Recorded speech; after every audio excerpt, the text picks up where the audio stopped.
Quantas ações que é ideal você ter na sua carteira previdenciária? Para você que quer viver de renda, montar uma carteira de renda mensal e se aposentar no futuro, será que você precisa de muitas ações? O primeiro ponto que eu quero mostrar para vocês é que depende também da sua quantidade de capital. Se eu fosse falar hoje que o ideal é ter 10 ações, sendo que na minha carteira eu tenho 6, poderia ser contraditório para algumas pessoas, mas eu tenho praticamente 17 mil reais investidos. Então, como eu tenho pouco capital, obviamente, eu não teria tantas ações. Mas e para quem tem uma carteira bem grande, uma pessoa que já está no auge do seu patrimônio e quer viver de renda? Primeiro de tudo, o que temos que entender? Por mais que você tenha 2, 3 ações do setor bancário, como por exemplo o Banco do Brasil, não seria excesso de diversificação você ter um Bradesco. Até porque, como todos sabem, o Banco do Brasil tem o foco no ramo rural. Claro que sim, ele empresta dinheiro para empresas, ele também tem a carteira de crédito robusta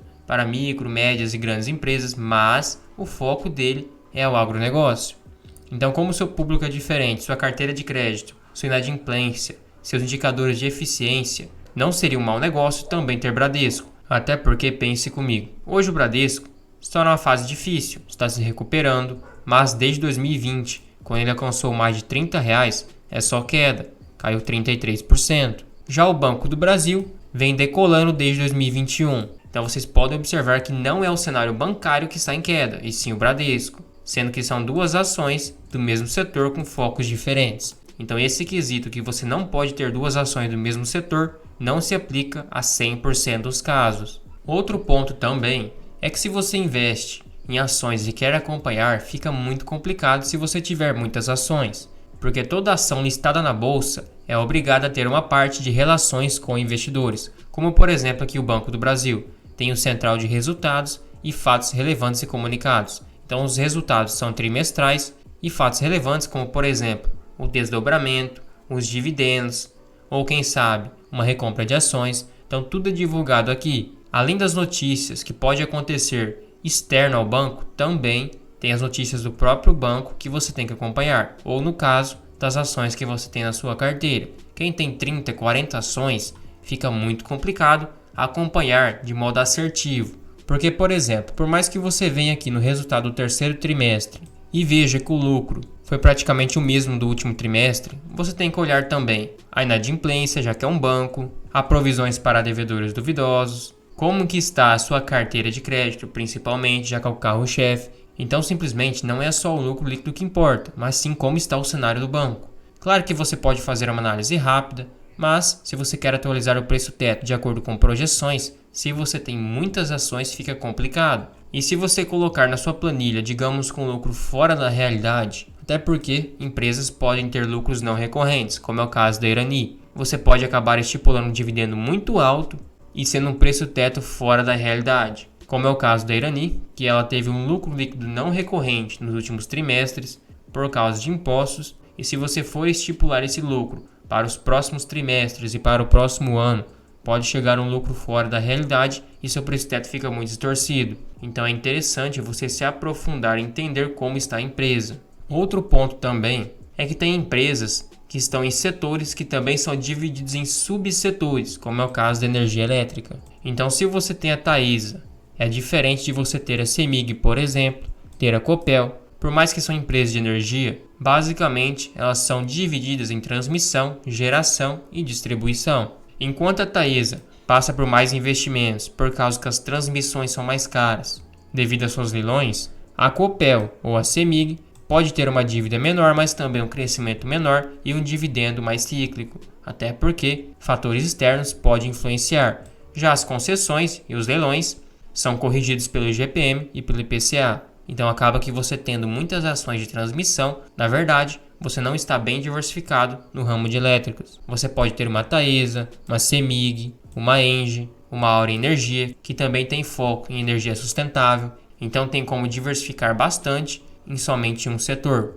Outro ponto é que tem investidores que têm bilhões de reais investidos, no caso Luiz Barsi, o Luiz Alves, até mesmo Lírio Parisotto, e eles não possuem tantas ações. Hoje o Barsi tem somente 11, inclusive as famosinhas Banco do Brasil, Klabin, Unipar, Taurus, Transmissão Paulista e CEMIG. Como eu falei para vocês, CEMIG e Transmissão Paulista são de subsetores diferentes. Então, mesmo ele tendo 4 bilhões de reais, na verdade, não está dividido de maneira proporcional. Ele tem uma grande parte em Banco do Brasil e em Klabin. O restante são posições menores. Então, você pode dividir sua carteira conforme o grau de perenidade, o preço atrativo, a margem de segurança, o quanto você confia na ação. Assim, se você tiver, por exemplo, 10 ações e 20 mil reais investidos, você não precisa necessariamente ter 2 mil reais em cada, como é o caso do Warren Buffett.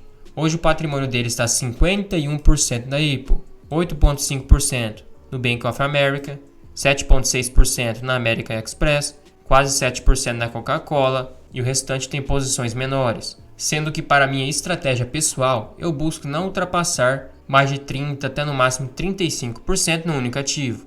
Claro que como eu tenho pouco dinheiro hoje, eu poderia ultrapassar até mais, porque com poucos aportes eu diluo essa minha participação e acaba sendo irrelevante. Por exemplo, hoje Irani está com 32% da carteira. Um próximo aporte que eu fazer de R$1.000 que não seja em Irani, já cai abaixo de 30%. Claro que se eu tivesse um grande capital, eu buscaria seguir essa filosofia. Assim você não fica exposto demais em um setor só. Até porque Irani e Klabin são duas ações que também têm um foco na celulose, mas a Irani não vende para o exterior, fabrica papéis e embalagens. Já a Klabin está bem diversificada, digamos que meio a meio no exterior e no mercado interno. Então são ações com focos diferentes e Irani é uma small cap e tem mais potencial de crescimento. Sendo que, obviamente, se eu introduzisse Suzano na minha carteira, aí já seria excesso de diversificação. Então eu tenho Irani e Klabin no ramo da celulose, mas um focado no mercado interno, o outro dividido entre os dois mercados. Tenho o Vale focado no minério de ferro, mas não pretendo segurar a vida inteira. Simplesmente quando obter uma boa valorização e um bom dividendo, vender para aportar numa empresa previdenciária que esteja descontada e ganhar na valorização da Vale e na futura valorização dessa outra empresa previdenciária, além de ir colhendo os dividendos.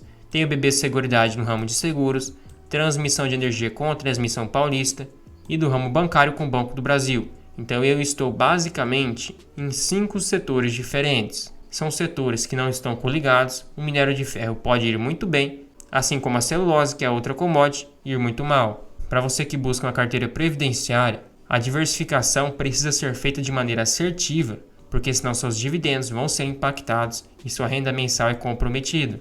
Agora, outro ponto também é simplesmente o balanceamento da sua carteira com a redução do preço médio. Se você tivesse, digamos que 25 ativos e 10 deles são bons ativos, mas tiver uma queda normal de mercado de 10, 5, 15% e você queira reduzir seu preço médio.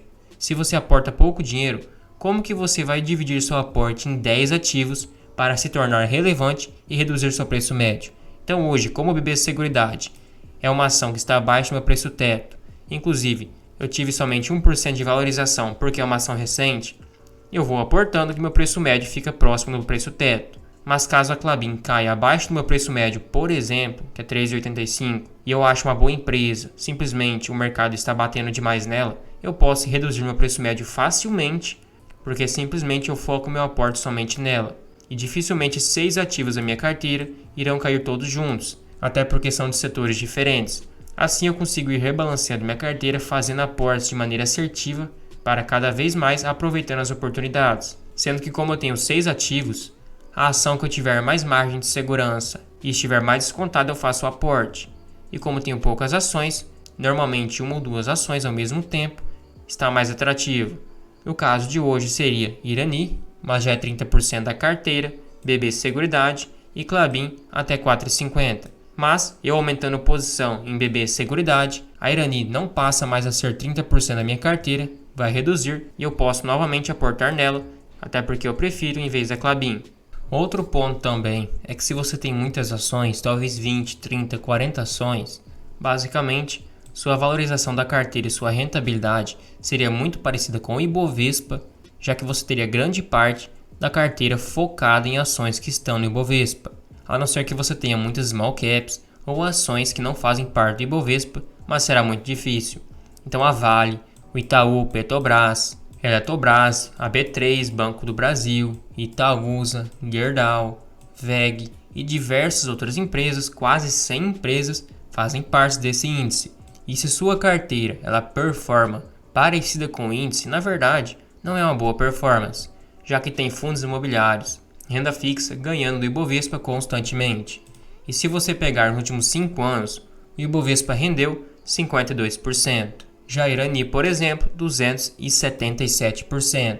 Claro, é porque é uma small cap, mas o Banco do Brasil em 2 anos rendeu 100% e em 5 anos 75%. Nem preciso dizer que em 10 anos superou e muito, rendendo 316%. A própria Taesa em 5 anos rendeu 150%. Então ganhou de 3 vezes mais o Ibovespa, mesmo sendo uma empresa bem perene, bem segura, que teoricamente o risco é proporcional ao retorno. Então, teoricamente, o retorno não teria que ser tão alto, mas, como a empresa boa pagadora se valorizou bastante, deu um excelente retorno.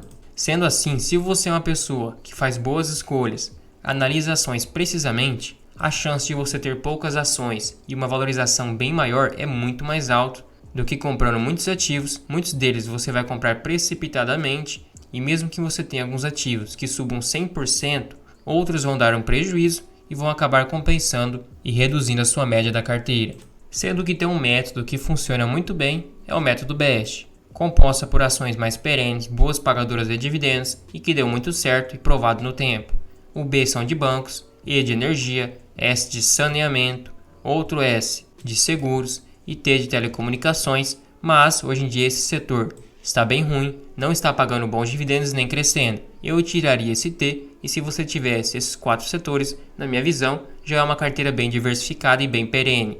No geral, obviamente que depende da quantidade que você investe e de como está dividida a sua carteira, mas eu diria que entre 8 a 12 ativos, mesmo se você tem um baita capital, se você fizer boas escolhas e tiver um bom preço médio, comprando sempre quando está atrativo, teria bastante segurança, teria bastante diversificação, contanto que não esteja exposto demais em um setor só, e seria o suficiente para montar uma carteira bem robusta. Claro que tem pessoas que têm 20, 25 ações e têm uma boa rentabilidade, mas de maneira geral, escolher um número entre 8 a 12 seria o suficiente. E se você curtiu o vídeo, achou útil, achou informativo, considere virar um membro aqui no canal. Você recebe selos de fidelidade para diferenciar os comentários, emojis personalizados, tem acesso à planilha de preço teto 100% automática, ao controle de dividendos e controle de gastos. Tudo isso por somente R$ 2,99 por mês, é um valor bem acessível, você nem percebe que está pagando, mas me incentiva demais. Também não esqueça de se inscrever e ativar o sininho, assim você fica por dentro de todas as novidades e todos os vídeos aqui do canal. Por último, comente qualquer coisa aqui embaixo, pode ser uma crítica, um elogio, uma sugestão, assim você me ajuda a mostrar para o YouTube que o canal está engajado e ele vai recomendar para mais pessoas.